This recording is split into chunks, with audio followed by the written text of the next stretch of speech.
America's southern border has become a war zone. Human traffickers, drug smugglers, and terrorists flow across the Rio Grande with impunity, secure in the knowledge that no one will stop them. A distant federal government lectures Americans on their privilege while punishing overworked Border Patrol agents who were helpless to stem the tidal wave of invaders and determined migrants. Second-generation Cuban-American Marcos Zamora is a military vet, more patriotic than most Americans. No longer able to ignore the chaos at his doorstep, he acts. Joined by his best friend Gus, they hit the border every night, saving lives while stopping violent drug cartels and other opportunists. The government reacts with fury at Marcos' attempts to preserve American sovereignty, deploying the full might of their enforcement agencies. But Marcos understands that the only thing the rich and powerful fear is bad publicity, and he records every encounter. Whoever he is, this private American must be stopped. Illustrated by Richard Bonk and written by Eisner winner Mike Baron, Private American is his version of Captain America, and maybe a little Punisher, taking part in this ongoing, violent, and very real battle of good versus evil in the war for American sovereignty. Grab your copy at theprivateamerican.com. We have a secure border, and that is a priority for our administration. Yeah, motherfuckers! Oh, yeah, dude. All right, y'all. So that was a pretty kick-ass trailer. Yep.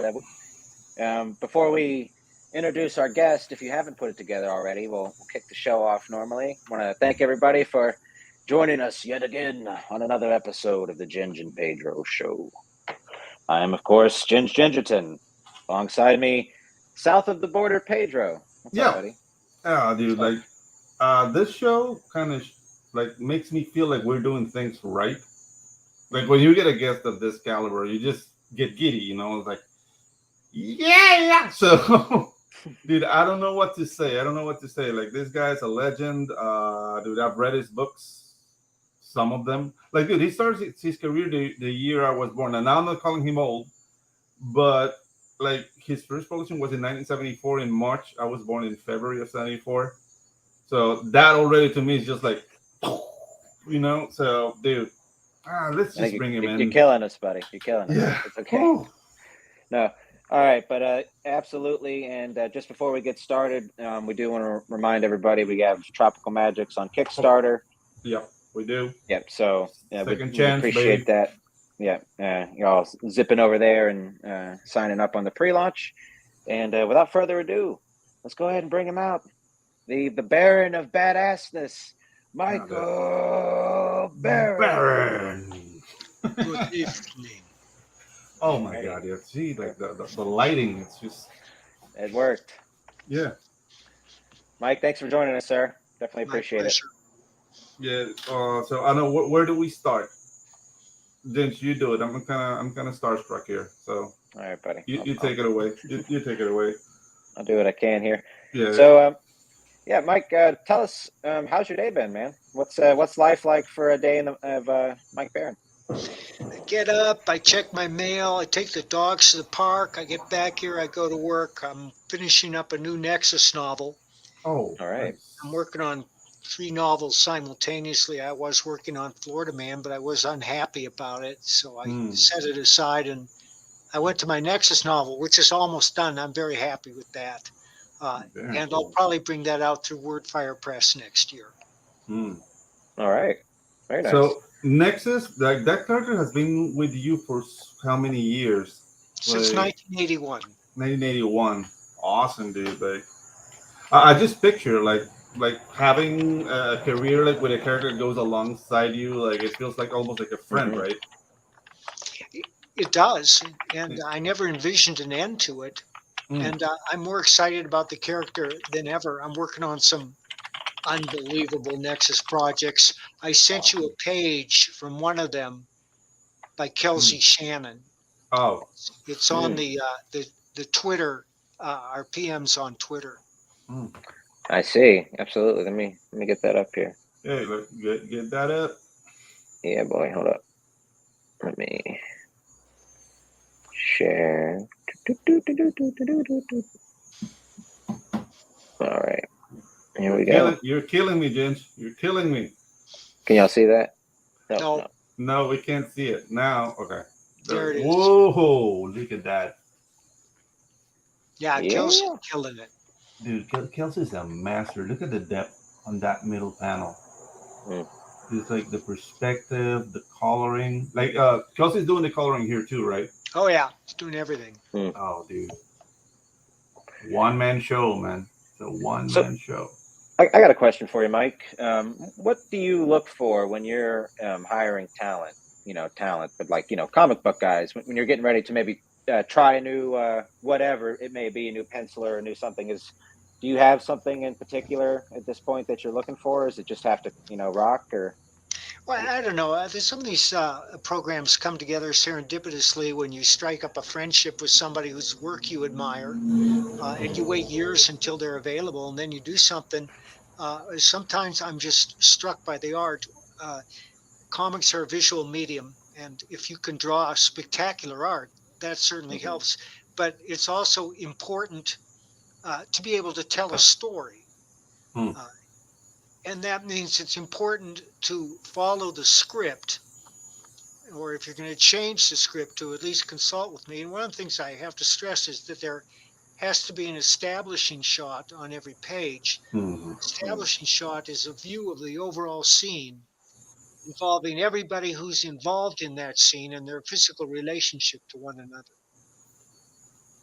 Very cool. All right. Yeah. Very And nice. also like the definition of space, like how far everybody's from whatever, like if it's a tall room, if it's a short room, like if it's gonna be claustrophobic, like like basically, like I don't know, like I don't want to say I'm a neophyte in comic books because I'm working on my third book now, which is nothing. But I do have a film background in doing storyboards, like storytelling. I mean, film language is different than comic books, and I'm aware because I mean, we're not constricted by the. They're similar. Yeah, they're similar, but the thing is like the camera the camera aspect ratio is very constricted in film. In comic books, you're not restricted by that. But aside from that, yeah. Sometimes, Yeah. for instance, I'm a real stickler about fight scenes. Mm-hmm. I want them to make sense and be realistic and exciting. So I instruct my artist to hold his camera steady and let the figures do the moving. And the reason I do that is because I try to break out of the simple fist or kick formula and go into more intricate aspects of martial arts, such as joint locks and throws. Nice. And I like to show those unfold. And I think that they elevate the fight scene from just mindless action to a part of the story, because you can use fighting styles to characterize somebody. Obviously, yeah. Very nice. Of course, So, Pedro are you- Ang. I was just gonna say Pedro Ang, known most famously for the porno version of Brave Little Toaster. Yeah, His time in exactly. film. Yeah, my stint in film has been very like a lot of direct to video stuff. That's good work, though. I love that. Yeah, it's great work. It's great work. But I can show it to my mom. What can I say? You have to send that to me, Pedro. I will.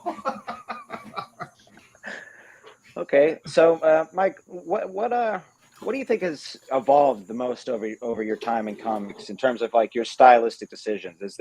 Have you always been like an action driven guy, or is there one genre that always calls to you, or what do you think? I'm a story driven guy.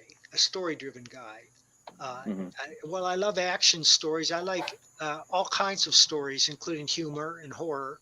And what gives me the greatest joy is when I'm writing and I write something that resonates. And by that, I mean it pops out of the story and it lifts the story out of the humdrum of ordinary narrative that's just rolling by. Because let's face it, most comics, we pick them up, we pay $5, we read them in 15 minutes, and we forget them. 15 minutes later, most comics are not very interesting. That's just a fact. And it's true of every medium. There's Theodore Sturgeon, who's a great science fiction writer, and Sturgeon's law has it that 80% of everything is crap. Actually, that might be 90%. Yeah. You can look it up. Sturgeon's Law. 90% of everything is crap. So I'm not casting aspersions on everyone. It's just that everybody wants to create art. Mhm. And there's a lot of art being created, but it's not all good. Yeah. And I try not to let anything out of my house unless I'm convinced it's a home run. And one of the bright spots in my life is I think I'm getting better as a writer, and that excites me. I look forward to writing more every day. Uh, Awesome. and I look forward to writing comics every day because they're a lot easier than novels. But I love novels too. I'm working on a bunch Yeah. all the time. But that's the thing, like that energy and that drive, like basically keeps people young. Like I love that story. It's like, yeah, like he was a comic book artist and he died with a pencil in his hand. And I don't know if I want that fate for myself. Probably I do, because dude, I've done nothing but drawing my whole life. Like I've been doing animation, but animation is slave labor. So I think in comic books it's a little bit more personal, because I mean when you work like in an animation unit, like, yeah, there's a director, but even as an animation lead, you're like in a room with 270 people all doing for the same goal, and it's not your story, and you're trained to be like a cog in the machine. Like I like the personal aspect of comic book creation, because you see like it's your style, it's your signature, it's your writing. Like you can see like the essence of the artist, and that's something that I'm getting to enjoy now that I'm almost 50 years old. And I should have started sooner, I guess. But hey, We all started should have now. started sooner. Yeah, yeah, exactly. And I'm saying all this because you are one of the guys who have inspired me. Like, dude, I've been reading The Punisher, and you're the quintessential Punisher writer to So me thank and to a lot of people. And I read The Punisher. It's like, dude, these stories are so like, okay, it's a dark anti-hero, but there's this level of empathy you feel of like he's crazy, but he's crazy for a reason. Like putting myself in his shoes, and this is something you did, like putting myself in this shoes, would I react like this? And sometimes of the day I would say yes, which is scary. And that's something that as a human being you don't want to answer. But reading The Punisher would present that question to you. So could you like explain a little bit about the process of working on The Punisher on that level? John Gardner wrote a book called On Moral Fiction, and in it Mm-hmm. he argues that a story should reward good and punish evil. Mm-hmm. Otherwise, the reader will feel cheated. Now, there are exceptions to this rule, such Mm-hmm. as the Flashman books by George MacDonald Fraser, which feature a real cad, but they're very funny, and you read them because they're amusing. But for the most part, we root for the good guy. We need somebody to root for. The Mm-hmm. audience has to have someone with whom they can identify. Now, this doesn't always hold true. Sometimes, despite the hero's best efforts, he dies in the end. And the perfect example of that is the ending of Spartacus. Mm, yeah. Spartacus is on the cross, on the Mm-hmm. Appian Way, Yeah. and he's dying. And he sees his wife ride by in a carriage, and she holds up his child Mm-hmm. to let him know that it has not been in vain and that his line will live on. And so he dies happy, even though he does die. Mm-hmm. But for the most part, uh, we don't want to read stories about evil, vicious people. And there certainly are a lot of them, like Pete Dexter. Uh, Mm-hmm.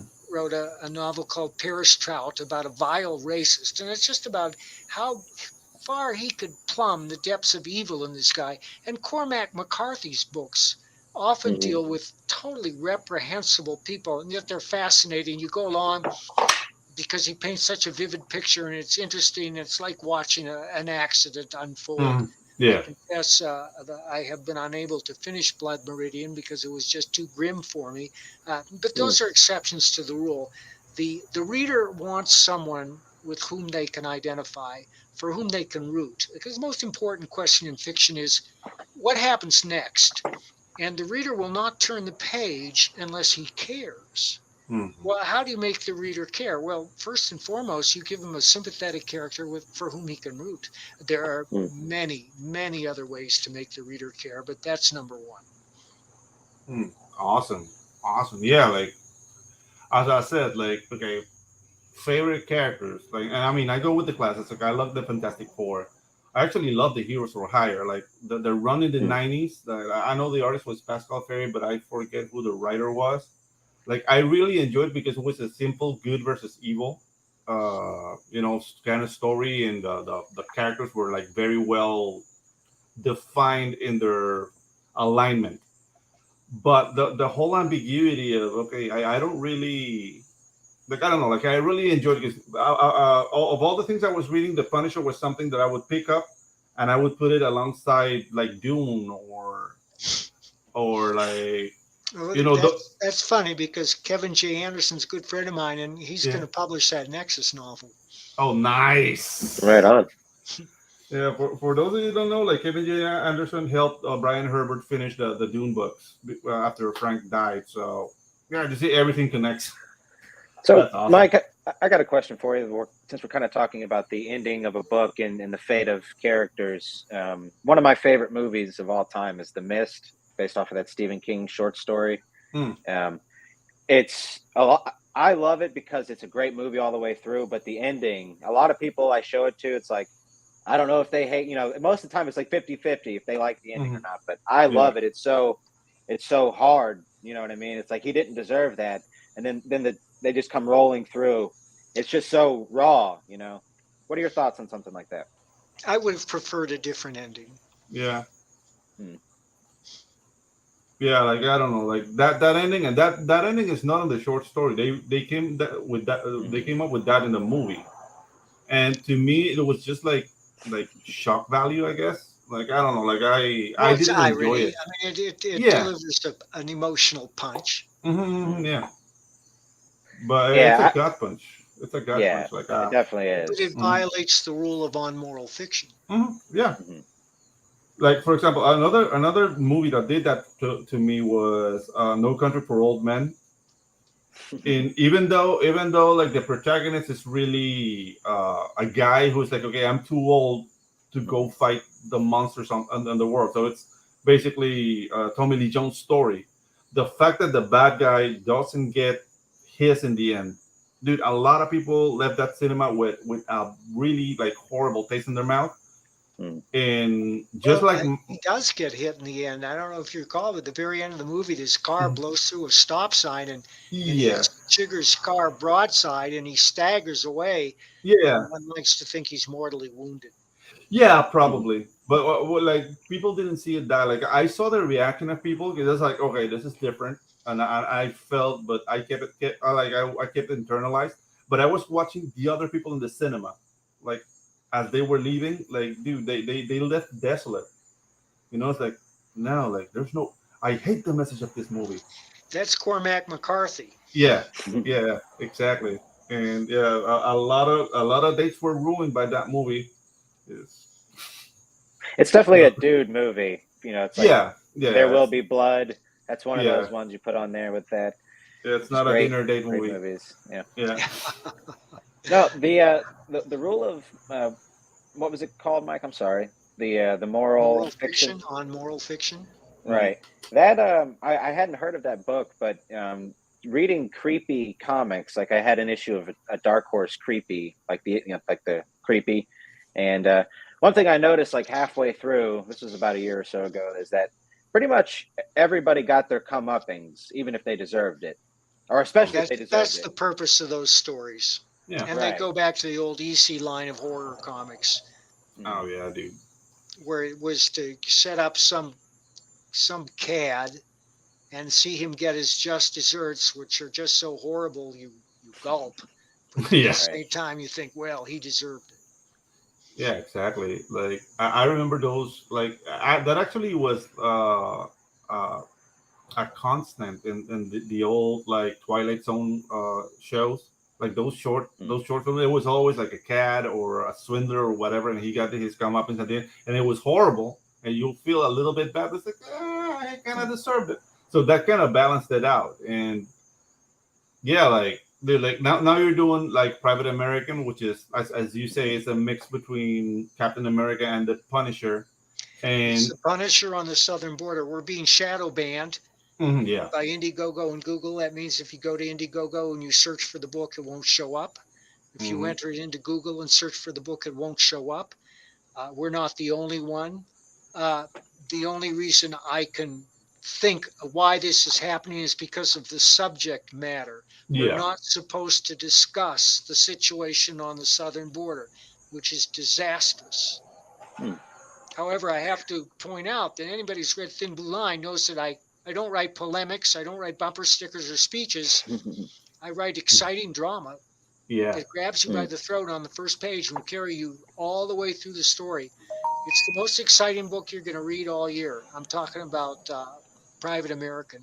Private American, and that's the thing. Like as a community, we have to basically rise up and support, like, dude, awesome creators like Mr. Baron here, and yeah, like, dude, be on the lookout on Twitter. People are posting the direct link, and that's how you can access it. We can beat this shadow ban, because yeah, dude, like, I mean, we all been hearing like how people are coming up like with new ways to promote and new ways to sell directly to customers. So, dude, this is not going to stop us. Like, people can say, okay, we're shadow banned on Indiegogo. Well, Kickstarter has the doors open yet, but that's no guarantee it's going to stay open forever. So what we need to do is be everywhere, come up with our own solutions, and become undeniable, because books like this need to be read.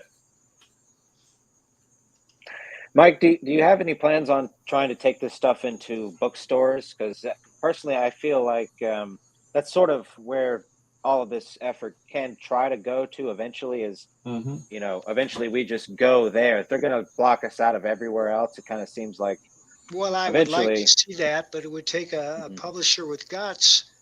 I was in my Barnes & Noble the other day. They have an enormous graphic novel section. Enormous. Most of it is taken up with established publishers. Marvel, DC, IDW, Oni. There are some major publishers in there, but the major publishers are mostly promoting idiosyncratic, very personal works like Persepolis, autobiographical stories that tell you a tale that you wouldn't normally associate with comics, because they're not superheroes at all. They're often tales of suffering in tyrannical countries like Iran. Iran has sponsored quite a flowering of graphic novels describing the situation there. And there are a lot of others that have to do with personal choices and lifestyles, and more power to them. But we would need a publisher with enough muscle to sell those. Now, it just so happens I'm adapting a series of John Ringo novels into graphic novels, and we are associated with Baen Publishing. And Baen could do it because they have a big footprint, and they're one of the premier science fiction publishers in the world. And John Ringo is a New York Times bestselling columnist, whatever that means. But the stories are very exciting. They're based on a zombie plague, and was obviously inspired by the COVID years. But John Ringo is ex-military, writes with great authority, and his writing is very fresh. They're a lot of fun to write. Well, I don't know. Like, this is an idiotic idea of mine, but I'm a firm believer in judo. So I think we should all start publishing in Japanese. Just because the manga section is so huge, we can just camouflage our books and just invade Barnes & Noble that way. Because right now, like, I don't know, like, I was watching a couple of streams, and they were talking about this initiative to make everything a certain sexual orientation thing. And there's like Hollywood is trying to do that. So they're welcome to it. Yeah, exactly. They're welcome to it, but there seems to be like a resistance to allow other voices. I agree with you, and that's because publishing, like every other branch of the arts, is overwhelmingly liberal. And I don't mean in the classical sense, because liberal used to mean tolerant of every point of view. Exactly. But now it means the opposite. Right. Yeah. So Mike, I'm not that much of a laissez-faire. Like, I'm laissez-faire to a fault. I mean, I'm laissez-faire as much as Latin America allows me to be, I guess.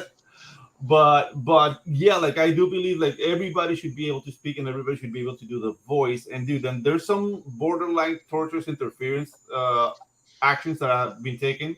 against indie producers. Like I don't know, like we're not big guys. I mean, a lot of people are making like incredible amounts of money, but in the big scope of things, it's minuscule. We're talking about people making millions of dollars, not like okay, the box office is 800 million or a billion. Like we're not there, and I don't think we'll ever be there because comics don't manage that kind of money. Well, the good But news is that the audience is rejecting those movies. yeah, Just look at hmm Disney's latest Strange World. yeah, Hmm. Strange World was The Children, hard to worst. watch. parents Yeah, the don't worst take their one. children to a Disney animated feature to see a gay romance. They just Yeah, don't. exactly.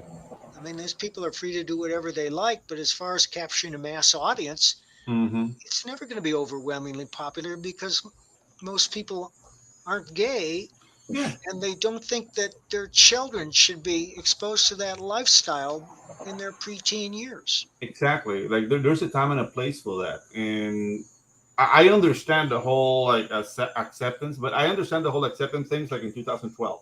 What they're doing right now, I don't get it. I don't understand what they're doing, and I don't want to be a part of it. And a lot of people feel like that.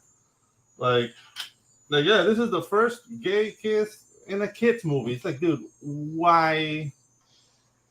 I don't know. I want to see two characters punching out each other, or dude, like it, avoiding the earth from exploding. I don't want to say like, there's about to explode. Are we having sex now? Like, I don't want that, you know. And I don't have kids, but if I had them, like I would keep them like meters away.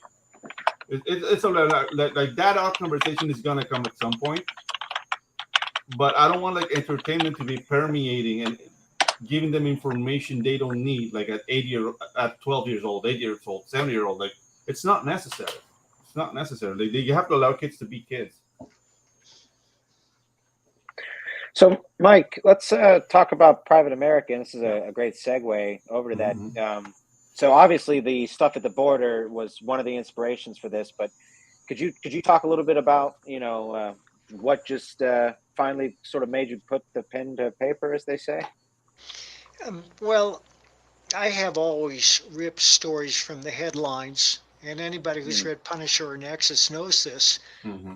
And I don't choose my stories choose me.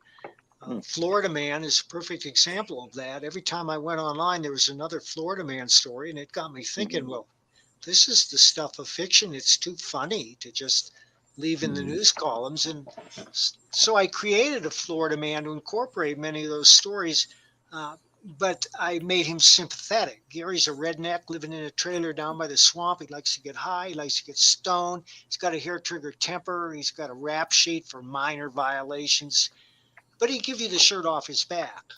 And Florida Man mhm, has no greater agenda than to make you laugh. In the case of Thin Blue Line, I was watching, like all of you, during the summer of 2020 as people burned down city after city and destroyed small businesses. And always there was some proud member of the lick spittle out front explaining that these were mostly peaceful protests. And then mhm, elected officials, people who had sworn an oath to uphold the Constitution, started calling for defunding the police. And my response, like many of you, was, what the fuck? Are these people insane? right. So I wrote a story about why that was a bad idea. And of course, one of the greatest rules in storytelling is to show, don't tell. And so Yeah. again, in Thin Blue Line, there's no preaching. Now, in the case of Private American, the southern border strikes me as a disaster, as Mhm, great as the BLM riots or COVID in the long run. And nobody was talking about it. It's a forbidden topic. The only mhm, news sources, the major news source that even mentions it is Fox News. The other so called news sources, which I call the lick spittle, won't touch it because they're nothing more than mouthpieces for the Democratic Party. But it's a disaster, and I wanted to deal with it in an entertaining way. The mhm. way that Rambo movies deal with those subjects. Yeah. I just watched Rambo: Last Blood the other night, and I liked it. It's a real good movie. And for those Death Wish, when Death Wish came out in the 70s, the audience stood up and cheered. The same Yeah. with Dirty Harry, because the Mm, audience is hungry for justice. And there seems to be no justice in our world right now. Every authoritarian organization seems to be aligned against the common citizen. So I said, well, here's a guy who's a veteran. He knows how to handle himself. He's down on the border. He sees this night after night, and finally he just snaps and says, I got to do something. So he starts going out night after night. He's not picking on people who come here for a better life, who've risked everything to get into the US. He's attacking the people who rob them, cheat them, rape them. He's attacking the people that smuggle the fentanyl into the country, the cartels, and the terrorists. I mean, they're apprehending people from all over the Middle East down to the southern border because, in effect, the government has said, come on in, take our stuff, kill our citizens. We invite you. We're putting out the red carpet. Yeah, that's very important. That point of terrorism is okay. So basically, people from Africa and from the Middle East are coming into the American continent through Turbo in Colombia, and from Turbo because there's no law there. Like there are parts of Colombia where there's no government presence because of the guerrillas, so they're controlled by guerrillas. So they reach there, and they walk through Colombia, through Panama, all the way to Central America, all the way to Mexico. And dude, you see people from Nigeria, people from Ghana, people from all ISIS. Like you see everything coming through Panama, but they don't stay here. So it's a yeah, sorry about the dog, but are you in Panama? Yeah, I'm in Panama. Yeah, the country, and Ginge is in Panama City. So I don't know where. Like, in Florida, actually. Yeah. Yeah, like I'm in Panama, so yeah, like drugs, like everything goes to Panama, but nothing stays here. So Panama is a very safe country, but yeah, like drug money was laundered here. The whole Noriega years, it was very streamlined. Now it's a little bit more like wild west. But yeah, you see, like, dude, like there was this gang of guys from. They said they were from Turkey, but they were from Lebanon, coming through Panama, and they end up being ISIS, like straight up, walking all the way up to America. Yeah, and so there you go. Oh, so you're in crowdfunder? How your experience being in crowdfunder? Like I've seen people trying that out. Yeah, and we're in on demand in Indiegogo. You can get the book there, and we're also live on Kickstarter. Awesome. So there are a lot of options and a lot of great stretch goals that we're offering, such as that Dan Lawless cover and the Stu Groot cover. We're going to have autographed postcards that go with the book. But the main thing is the story itself. Yeah. I mean, I don't feel that my books need a bunch of G-Jaws and analogs, despite this hat. Yes. And I was gonna say, like, you that you can order from. Yeah, you contacted like Dan Lawless. It's like the ironmonger of CG right now. Like everybody like needs a boost. He gets like a cover from that amazing artist. Well, and we all kind of work together and support each other. Yeah, exactly. It's awesome. Who's typing? That's me. Sorry. Are you typing on a manual? It's a mechanical keyboard. Yeah. It's an annoying keyboard. That's what it is. My bad. You're disturbing the guest. You're disturbing the guest, sir. Back. Yeah. No, I don't care. I mean, I have a lot of background. I just give Ginge a hard time. He does. Yeah. All right, Mike. So let's check out the campaign here. This is on Crowdfunder. I'm personally unfamiliar with this website, but I am glad to see a new, just a new avenue popping up. Yeah. We're looking at a lot of options. Very nice. Is there anything exciting coming up that you can sort of maybe tease us with? Any new crowdfunding discoveries or? Well, next is going to be Bronze Star, the supernatural Western that I'm doing with Pat Broderick. And it's the greatest work of Pat Broderick's career. Let me give you just a little taste of this here. All right. Oh, we have art? Awesome. Pops is excited. Pat Broderick. Very nice. There's the cover. I wish I could show you some of the interior pages. They're just mind-blowing. Oh. Okay. Hold on. Let me get this up here. Hold up. How did you get linked up with Pat? Well, How do you get linked I've always up with admired people? his work, and we were together at a con several years ago in San Antonio, and we spent the evening together. And we've been talking about doing something. And one day I said, Pat, what do you want to draw? He said, I want to draw a Western. I said, well, all right. So Rock and I roll. wrote this supernatural Western, and it's Oh, the best work of dude. his career. Everyone who sees it thinks so. Man, Yeah. it's not holding anything back. Shot to the head Well, in the cover. That Nice. headshot bugs, Chris. We may have to Yeah. cover that with a little. I don't know. For the direct market, it's fine. I mean, for the people who are going to crowdfund the book, they don't care. But if we Yeah. were to go into a store with it, and we plan to, it'll probably need a different cover. Yeah. Yeah. Or I don't know, man. This is very, very powerful cover, man. Like, Very dude. nice. Okay, so let me get Awesome, the man. crowdfunder back up. Yeah, let's do it. Okay, here we are. Alrighty. Okay, so let's see. We've got the gallery here. Okay, I'm brand new to seeing this type of page here, but it looks pretty much like an Indiegogo. Yeah. Love the cover here. This page is Canadian, right? Like crowdfunder is based in Canada. I have no idea.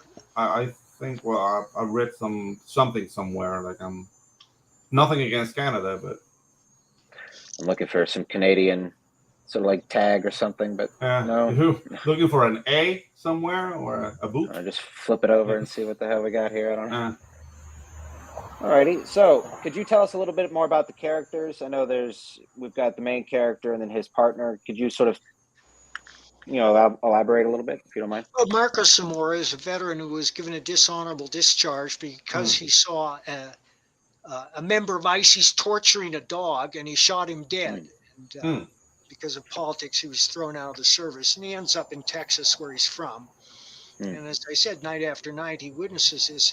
And so he goes down and he takes his first action alone. When we first meet him, he's interrupting a rape. He slits the rapist's throat. When he gets home, his best friend, Gus, is there and said, I know what you're doing. I want to join you. So he and Gus start going out every night. And they start recording what they do with drones. And the reason is that they understand that the only thing the rich and powerful fear is bad publicity, really. They know that the law isn't going to come after them. They own the law. Assassins aren't going to come after them. They're surrounded by well-paid militia, but they just can't stand bad publicity. And when Marcos and Gus's efforts start to make a dent in the cartel's profits, they send an assassin after him. But the assassin succeeds in a way and he fails in a way. And it unfolds in this way. And it comes to the attention of the government, the United States government. They're not happy. And they want to stop these guys by any means possible, except for the Texas Rangers, who remain true to their oath of office. Oh, dude, awesome. But there is another element that comes in toward the end of the story.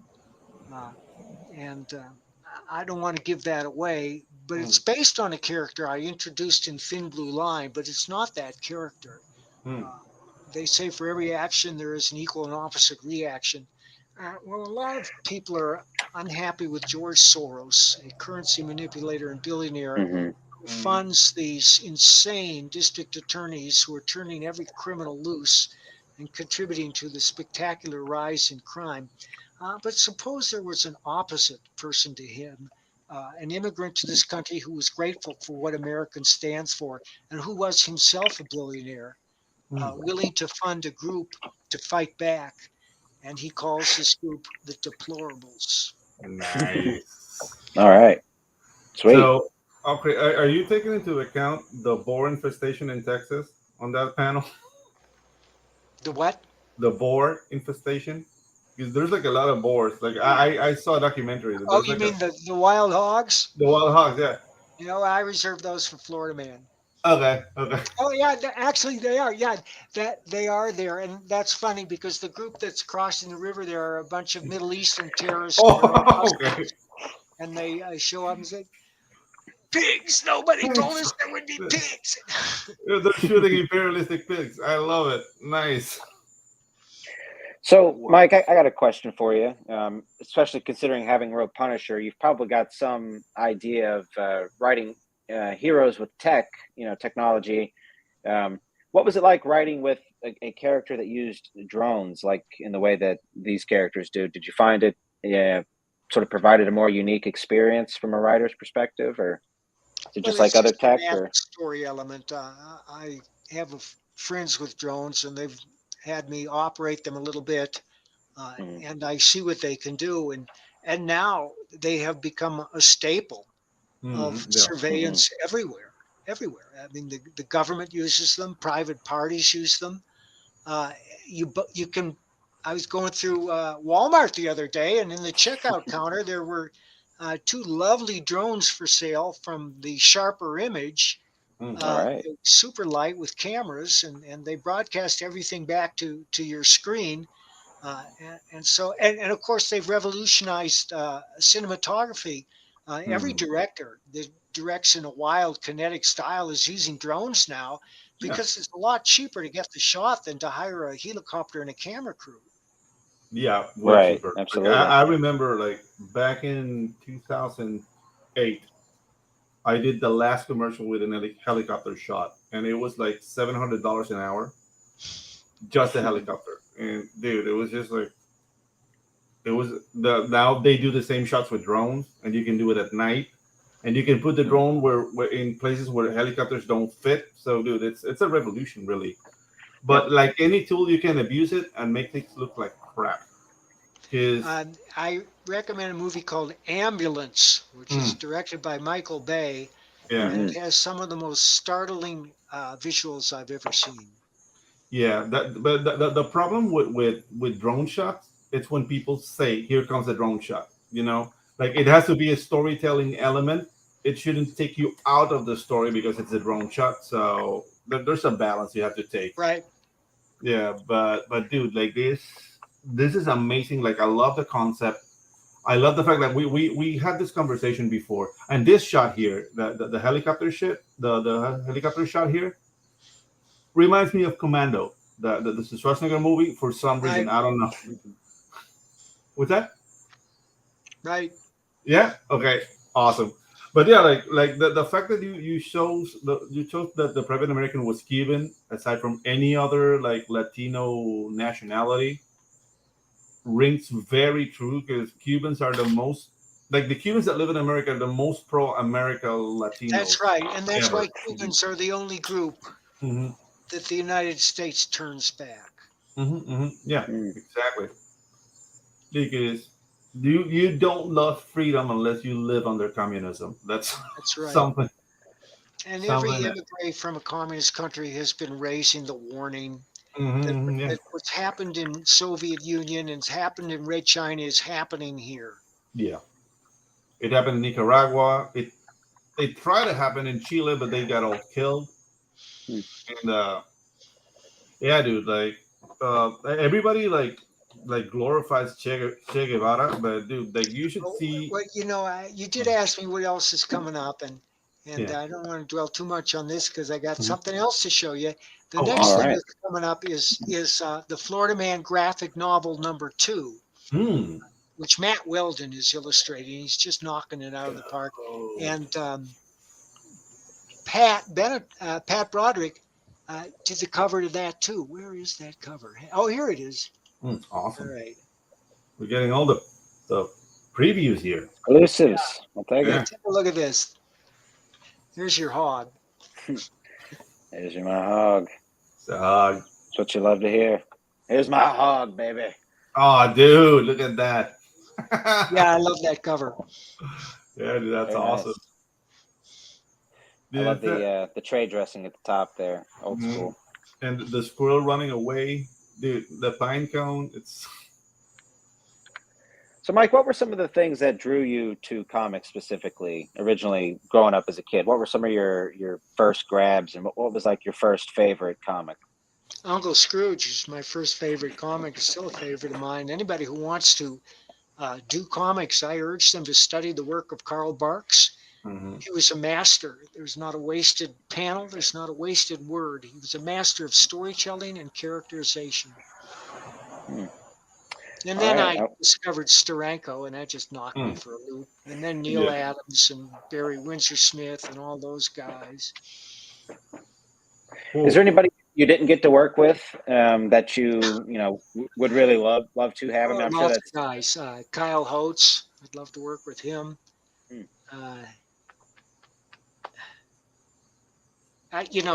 My mind's going blank now, but there are dozens of guys. But I'm happy with the artists with whom I've been working for the most part. I've been very lucky. Dude, and your career has been top notch. Like you've entertained thoroughly people throughout the years with all your books. Like I don't know, like Thank you, Pedro.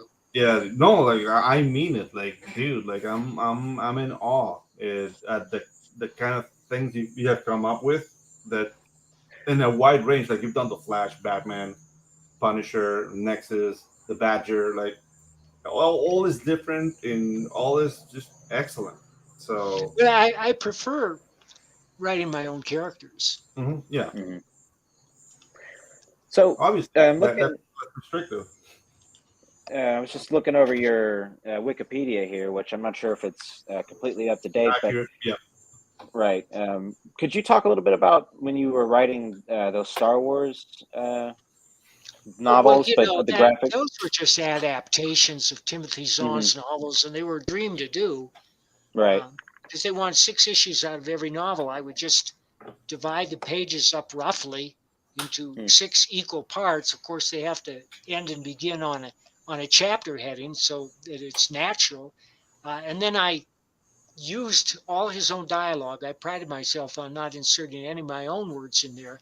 And I Very see nice. Timothy from time to time. I saw him a couple of months ago. We sat together at the Colorado Springs Comic Convention.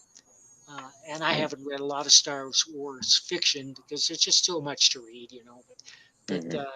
But his books are great. Yeah. Very nice. Could you maybe touch on some of the stuff that you wrote over the years that you really enjoyed that, aren't some of your more standout, like just the titles, like everybody knows The Punisher, obviously, but what's some of Yeah. those ones that that maybe not for yours, not because of you per se, that they weren't as huge, but just, what do you think you did that went under the radar? There's how to ask that question. Well, I Sorry. can't really claim that my stuff has flowed under the radar. Sugar Chris mentions Dead Man, and I'm very proud of that because that's the Mm, book on which Kelly Jones became Kelly Jones. Mm. But it's also a real good story, and that's one of the reasons it's remained in print all these years. mm, I do like horror, but as I said, I love my own characters the most. I'm mhm. working on a Badger graphic novel. I'm working on a bunch of other stuff all the time at the same time, and I don't know when I'll be able to finish that. But I just finished writing Thin Blue Line #2. Oh, dude, It's awesome. called The Revolving Door, and we're very excited about that. Mm. And I think that these new Nexus stories I'm producing are among the best of my career. We got Sugar Chris says that Dead Man was such a good book. I thought it was so cool. Very Thanks, nice. Chris. Yeah, dude, the fact that you're so prolific, like Mhm. still, like yeah, It dude, doesn't like, seem that way to me. I mean, I look at my friends, like Kevin Anderson writes yeah, 500,000 words a year. Mm. This is yeah, novels. I mean, it's a yeah, lot harder to exactly. write a novel than it is to Hmm. write a comic. And I don't see. Well, I know how he does it. He's got a work ethic that I just don't have. I find it a lot easier to write comics, and right now I'm making a lot more money in comics than in novels, so Yeah, it's easier for me to work in comics. But I'm going to get those novels done. I got 15 or 16 novels in print, and I got 2 more that are being sniffed at by various publishers. mm, I I got a quick see. question for you, just as a writer, because I'm interested in writing novels at some point myself. And the way I write comic panels is I try to do a mixture of, not necessarily a mixture of prose because it gets too wordy unnecessarily, but I try to make sure that what I write at least sounds nice and flows. Do you find? I sort of forgot where I was headed with that. Sorry. But no, do you find something? Do you find any usefulness with writing prose and transferring over to comics, or do you find they're two different art forms entirely? Or They are two different art forms.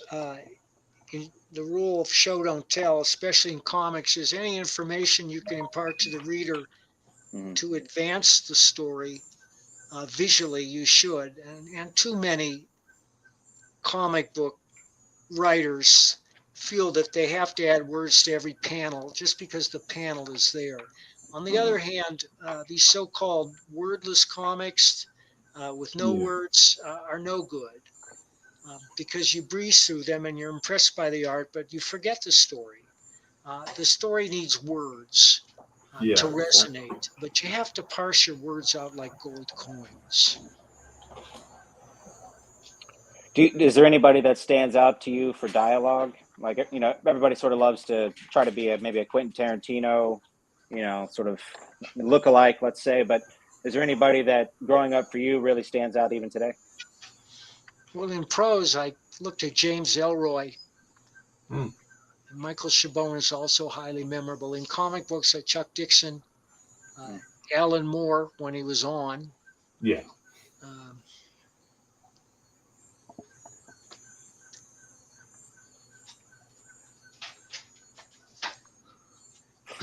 It's all right. Yeah. Okay. It's there, but you know who else? David Lapham. David Lapham. Oh, okay. Stray Bullets, grim stuff, but it rings true. Yeah. Very nice. Dead dogs are here. Hey. That's all right. We're getting ready to wrap this thing up here in a couple minutes. We love dogs. We love dogs. My dogs are running around like maniacs. Okay, Mike. So, is there anything else you have to promote, or anything else you want to talk about before we wrap this thing up?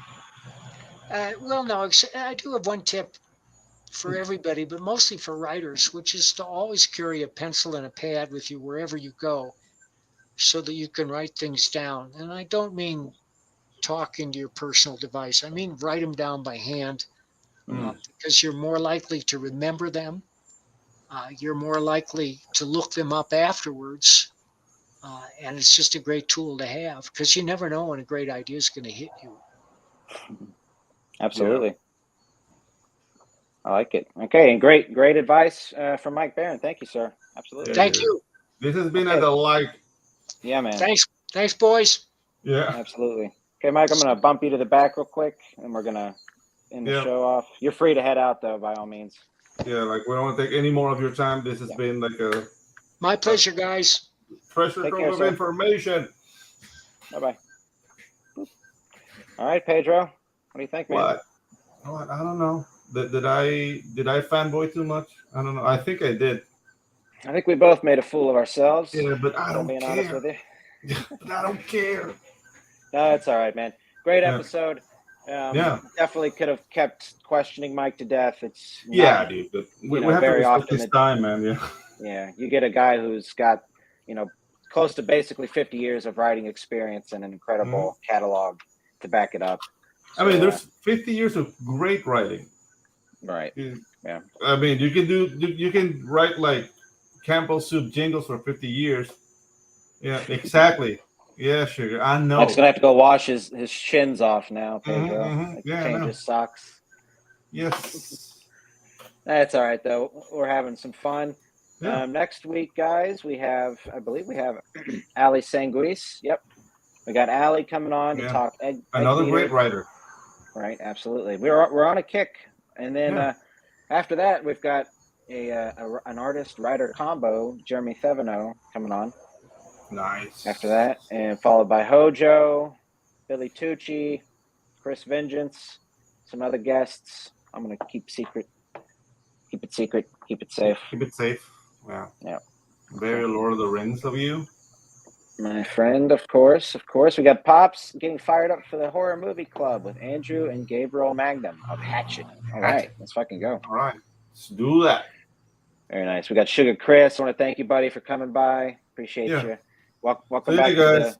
to the world. Remember, Tropical Magic Second Chance on Kickstarter. Join the mailing list. We're gonna announce a launch date really soon, and onward to new projects coming from your boys here, Ginge and Pedro. Like 2023 is gonna be awesome. So yeah. Yeah, man. Let me say what's up to my buddy Aftershock here, my buddy Marty. What's up, brother? You just missed a very relevant guest for my buddy Marty over here, Mike Barron. So rewatch this episode and see what you think. Do it. All right, sweet. So let's thank the rest of the chat. We got Froggy G hopping on into our lily pad over there. Another book being shadow banned by Indiegogo. Yeah, dude. So, Frog G, awesome book. I did the trailer. I love the trailer. Absolutely. I love the book. I love the art.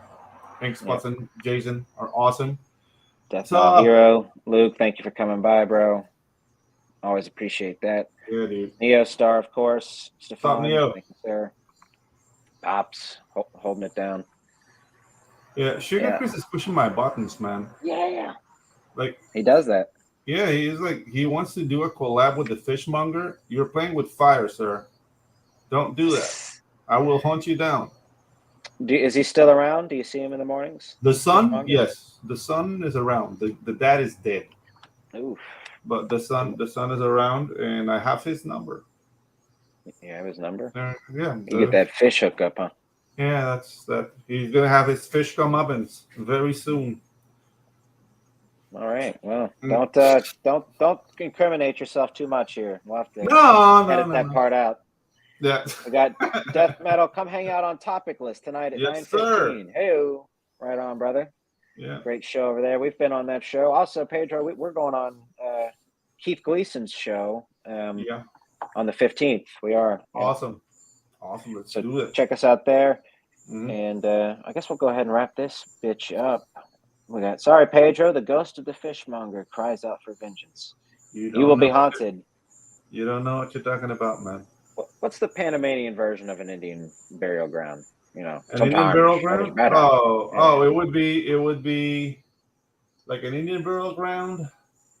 It would be if you get rezado. Cristal? Was that Cristal? No, rezado is like when a witch places like a curse on you. So everything would go backwards. Let me say this real quick, Chris. Let's make it happen, buddy. Sounds like a blast. You have a sugar band. Have you ever been cursed, Pedro?